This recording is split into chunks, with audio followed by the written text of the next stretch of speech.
നമസ്കാരം. ഇടതുവശത്തും അമേരിക്ക, വലതുവശത്തും America. MSc കളി ആരംഭിച്ചിട്ടേ ഉള്ളൂ. സെയിലിംഗ് ആരംഭിക്കുന്നു.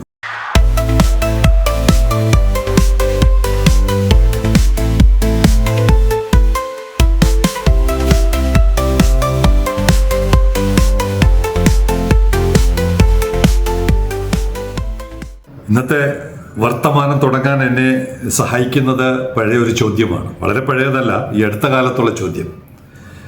വിഴിഞ്ഞം തുറമുഖത്തിൻ്റെ ഓഹരി വിൽപ്പന വഴി കേരളത്തിന് എന്ത് ഗുണമാണുള്ളതെന്നും ഈ ഇടപാട് അറിയാമായിരുന്നോ എന്നും മുഖ്യമന്ത്രി VD സതീശൻ വ്യക്തമാക്കണം.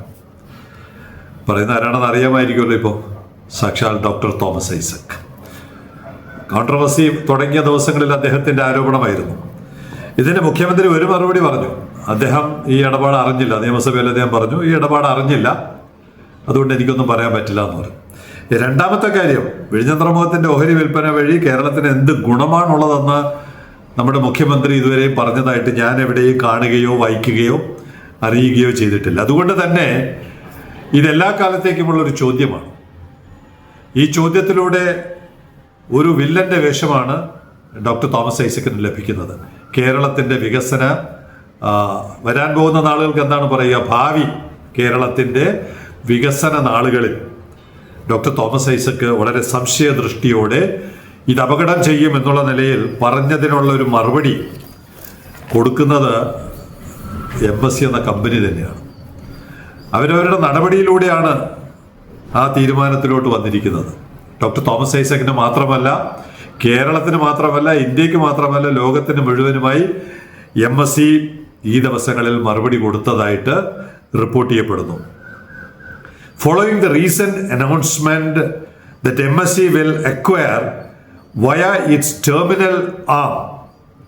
Terminal investment limited a 49% stake in India's Vizhinjam port. The Geneva-based carrier will include its new Indian hub as first port of call in the Indian subcontinent on its North Europe Indian Ocean ISC IPAC service. വിശദമാക്കാം. ഒറ്റയടിക്ക് ദീർഘ sentence വായിച്ചതുകൊണ്ട് ചിലപ്പോൾ പിടികിട്ടണമെന്നില്ല. MSc അവരുടെ ഒരു പഴയ സർവീസിനെ ഉടച്ചു വാർക്കുകയാണ്. അധികം വാർത്തിട്ടില്ല, ചെറുതായിട്ടൊന്ന് വാർത്ത കൂട്ടത്തിൽ ഇറ്റ്സ് ന്യൂ ഇന്ത്യൻ ഹബ്, അവരുടെ ഏറ്റവും ഒടുവിലത്തെ ഏറ്റവും പുതിയ ഇന്ത്യൻ ഹബിനെ as first port of call in the Indian subcontinent, Indian സബ് കോണ്ടിനെന്റിലെ ആദ്യത്തെ പോർട്ട് ഓഫ് കോൾ, അവരുടെ കപ്പലിനെ ആദ്യമായിട്ട് വിടുന്ന ഒരു സർവീസിന്റെ എല്ലാ സർവീസും അല്ല, ഒരു സർവീസിന്റെ ആദ്യത്തെ കോളായിട്ട് നമ്മുടെ തുറമുഖത്തെ അവർ മാറ്റിയതായിട്ട് അനൗൺസ് ചെയ്തു. എന്താണ് ഇതിന്റെ പ്രത്യേകത? നമ്മുടെ ഇവിടുത്തെ വ്യാപാരികൾ, വ്യവസായികൾ, കർഷകർ എല്ലാവർക്കും ഒരു വലിയ വിപണി, നേരിട്ടൊരു വലിയ വിപണി തുറന്നു കിട്ടുകയാണ്. ആ വിപണി ഏതൊക്കെയാണ്? ഫെലിക്സ്റ്റൗ, UK ഫെലിക്സ്റ്റൗ, നെതർലൻഡ്സിലെ റോട്ടർഡാം, ജർമ്മനിയിലെ ഹാംബർഗ്, അവിടുത്തെ തന്നെ ബ്രമർഹെവൻ, ബെൽജിയത്തിലെ ആന്റ്വർക്ക്, ഫ്രാൻസിലെ ലെ ഹാവ്രെ, UK ലണ്ടൻ ഗേറ്റ്വേ, പിന്നെ നമ്മുടെ ഇവിടെ ഇന്ത്യൻ ഓഷ്യനിൽ വന്നിട്ട് പോർട്ട് ലൂയിസ്, ലേ പോർട്ട് റിയൂണിയൻ എന്ന് പറയുന്ന 2 കൊച്ചു ഐലൻഡ് ഉണ്ട്. അത് കഴിഞ്ഞാൽ വിഴിഞ്ഞം ഒരു പുതിയ സർവീസ് അനൗൺസ് ചെയ്തിരിക്കുകയാണ്.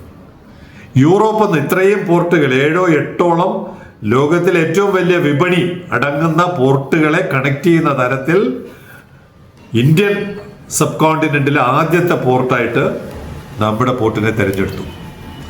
അത് കഴിഞ്ഞിട്ട് പോകുന്നുണ്ട്. ഇത് നേരത്തെ ഉള്ളൊരു സർവീസാണ്, പക്ഷെ നമ്മുടെ പോർട്ടിനെ ഉൾപ്പെടുത്താൻ വേറെ ഒരു പോർട്ടിനെ ഒഴിവാക്കി. ഞാൻ പോർട്ടിന്റെ പേരൊന്നും പറയുന്നില്ല. വേറെ ഒരു പോർട്ട്, ഇന്ത്യയിലല്ല വേറൊരു പോർട്ടിനെ ഒഴിവാക്കിയിട്ട് നമ്മുടെ പോർട്ടിനെ ഉൾപ്പെടുത്തി. അത് കഴിഞ്ഞിട്ട് പിന്നെ പോർട്ട് അത് കഴിഞ്ഞ് പിന്നെ ഈ സർവീസ് വിഴിഞ്ഞം കഴിഞ്ഞാൽ പിന്നെ JNPT, ഹസിറ, മുണ്ട്ര, അത് കഴിഞ്ഞ് കൊളംബോ, അവിടെ നിന്ന് വീണ്ടും ഫെലിക്സ്റ്റോ UK. അപ്പോൾ ഒരു സർക്കുലറായിട്ട് യൂറോപ്യൻ മാർക്കറ്റിലേക്ക് നമുക്ക് കടന്നു പോകാൻ, നമുക്ക് എന്തെങ്കിലും സാധ്യതകൾ പരീക്ഷിക്കുവാനുള്ള ഒരു ഒന്നാന്തരം അവസരം എന്താണ് തോമസ് ഐസക്കിന്റെ ഓഹരി കച്ചവടത്തിലൂടെ കേരളീയർക്ക് എന്താണ്, കേരളത്തിന് എന്താണ് ഉപകാരം? കേരളത്തിനൊരു വലിയ വിപണി MSc നമ്മുടെ കയ്യിൽ, നമ്മുടെ മുന്നിൽ, കരതലാ മലകമെന്ന് പറയുന്നല്ലോ. ഇനി നിങ്ങളാണ് ചെയ്യേണ്ടത്. നാട്ടുകാർ ഈ അവസരം ഉപയോഗപ്പെടുത്തണം.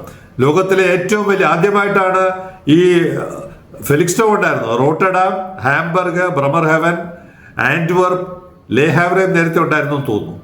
ലണ്ടൻ ഗേറ്റ് വേ ഉണ്ട്. പക്ഷെ റോട്ടർഡാം ആദ്യമാണ്, ഹാംബർഗ് ആദ്യമാണ്, ബ്രമർഹെവൻ ആദ്യമാണ്, ആന്റ്വർപ്പ് ആദ്യമാണ്. ഇത്രയും പോർട്ടുകളെ കണക്ട് ചെയ്ത് നമ്മുടെ ഇവിടെ വന്നാൽ നമുക്ക് ചരക്ക് കയറ്റി വിട്ടാൽ ഒരാഴ്ച കൊണ്ട് അത് മുണ്ട്ര, JNPT ഒക്കെ കറങ്ങി കൊളംബോയിൽ വന്നിട്ട് നേരെ ലണ്ടനിൽ പോകുന്നു. അത് ലണ്ടനിൽ നിന്ന് വീണ്ടും ഈ പറഞ്ഞതുപോലെ തന്നെ റോട്ടർഡാം, ഹാംബർഗ്. അപ്പോൾ നമ്മൾ സാധനം കപ്പലിൽ നിന്ന് ഇറക്കേണ്ട ആവശ്യമില്ല. ട്രാൻസ്ഷിപ്മെന്റ് എന്ന് പറയുന്ന ഒരു സാധനമില്ല. TRV എന്ന് കയറ്റുന്ന കണ്ടെയ്നർ യൂറോപ്പിലെ ഏത് പോർട്ടിൽ വേണമെങ്കിലും, മേൽപ്പറഞ്ഞ ഏത് പോർട്ടിൽ വേണമെങ്കിലും ഇറക്കാൻ പറ്റുന്ന തരത്തിൽ ഇന്ത്യയിലെ മൊത്തം വ്യാപാരികൾക്കും കേരളീയർക്കും പ്രത്യേകിച്ചും സൗകര്യം MSc ഒരുക്കി തരുന്നു ഈ കരാറിലൂടെ എന്ന് കുറഞ്ഞ പക്ഷം ഡോക്ടർ തോമസ് ഐസക് എങ്കിലും മനസ്സിലാക്കണം. അതിനുവേണ്ടി അവരൊരു കപ്പൽ പണയം തന്നെ ഒരുക്കി കഴിഞ്ഞു. ആദ്യത്തെ കപ്പൽ ഓഗസ്റ്റ് 7 തീയതി പുറപ്പെടുന്നു. ആദ്യത്തെ കപ്പൽ MSc സുറബയ 8. പിന്നെ ഓരോ ആഴ്ചയിലുമുണ്ട്. MSc Pegasus, MSc Dorado, SCI Delhi, shipping corporation of India ഈ റൂട്ടിന്റെ ഭാഗമാണ്. SCI ഡൽഹി, MSc ബെനിൻ, ക്ലെവൻ, Greenfield, MSc New York to be announced, to be notified എന്ന് പറയുന്ന സെപ്റ്റംബർ 23 തീയതി വരെയുള്ള 9 കപ്പലുകൾ ഈ റൂട്ടിന്റെ ഭാഗമായിട്ട് അവർ അനൗൺസ് ചെയ്തു. അപ്പോൾ എന്താണ് ഈ കരാറിന്റെ ഭാഗമായിട്ട് നമുക്ക് ലഭിക്കുന്നതെന്ന് മനസ്സിലായല്ലോ. ഇനി അവിടെയും തീരുന്നില്ല. ഒരു വശത്ത് അമേരിക്ക, മറുവശത്തും അമേരിക്ക. അതാണ് ഞാൻ തുടക്കത്തിൽ പറഞ്ഞത്.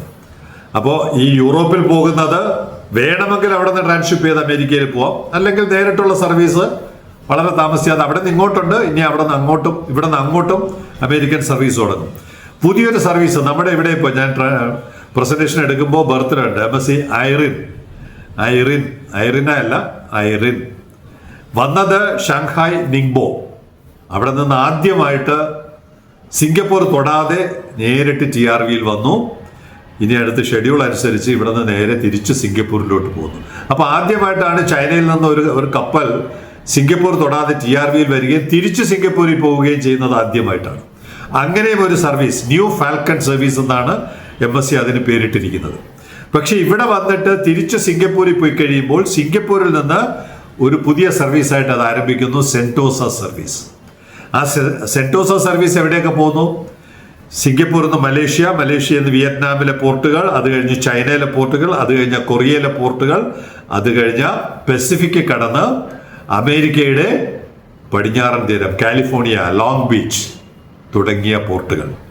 അപ്പോൾ നമ്മുടെ ഇവിടെ നിന്ന് നോക്കിയാൽ കടലിൽ നിന്ന് കരയിലോട്ട് നോക്കാമെങ്കിൽ നമ്മുടെ വലതുവശത്ത് അമേരിക്കയുടെ പടിഞ്ഞാറൻ മാർക്കറ്റ്, ഇടതുവശത്ത് അമേരിക്കയുടെ കിഴക്കൻ market, Europe market.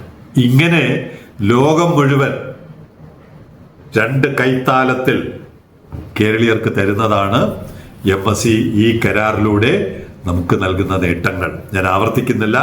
Doctor Thomas Isaac ഭാവിയിൽ വീണ്ടും വിചാരണ ചെയ്യപ്പെട്ടുകൊണ്ടേയിരിക്കും.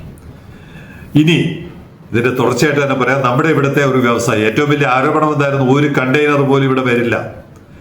വെളിച്ചത്തേക്ക് ട്രാൻസ്ഷിപ്മെന്റ് അല്ല, ഗേറ്റ് വേ കാർഗോയിൽ ഒരു കണ്ടെയ്നറും വരില്ല. നിങ്ങൾക്ക് ആര് കാർഗോ തരാനാണെന്ന് ചോദിച്ച് വിസിലിന് അയച്ച കത്തിന്റെ പകർപ്പാണ്. വിസിലിനും MScക്കും അയച്ച കത്തിന്റെ പകർപ്പാണ്. We have been informed that export cargo movement is scheduled to begin from Vizhinjam on 18/8/26. We have containers scheduled for shipment to Malaysia, the USA, Spain and Switzerland in the first half of August from our factory. ഞങ്ങൾക്ക് container ഉണ്ട്. ഞങ്ങൾക്ക് വിഴിഞ്ഞം വഴി ഇത് അയക്കണം. അതിനുള്ള ആദ്യം തന്നെ 18 തീയതി തന്നെ ഞങ്ങളുടെ ചരക്ക് ഏതൊക്കെ രാജ്യമാണ്? Malaysia, America, Spain and Switzerland. ഇനി ഞങ്ങൾ ഇറക്കുമതി ചെയ്യുന്നത്, ഞങ്ങളുടെ റോ മെറ്റീരിയൽ വരുന്നത്, അവർ imports are sourced from the USA, Vietnam, Australia and Turkey. അപ്പോൾ ഇവിടെ ഒരു കണ്ടെയ്നർ പോലും വരില്ല എന്ന് പറഞ്ഞെടുത്ത് ഇന്ന് തീയതി എത്രയാണ്? 1. ഇനി 18 ദിവസം ഉള്ളപ്പോൾ ഇത് ചരക്കുണ്ടെന്ന് പറഞ്ഞിട്ട് കയറ്റുമതിക്കാർ രംഗത്ത് വന്നിരിക്കുന്നു. ഞങ്ങൾ കൂടുതലൊന്നും പറയുന്നില്ല. തുറമുഖത്തിൻ്റെ ഡയറക്ഷൻ എങ്ങോട്ടാണ്, വളർച്ച എങ്ങോട്ടാണെന്ന് ഇത്തരം കാര്യങ്ങളെല്ലാം നമ്മളെ സൂചിപ്പിക്കുന്നുണ്ട്, മനസ്സിലാക്കി തരുന്നുണ്ട്, പഠിപ്പിക്കുന്നുണ്ട്. ഡോക്ടർ തോമസ് ഐസക് ഇതൊന്ന് പഠിക്കാൻ ശ്രമിക്കണം എന്ന് മാത്രമേ അഭ്യർത്ഥിക്കുന്നുള്ളൂ.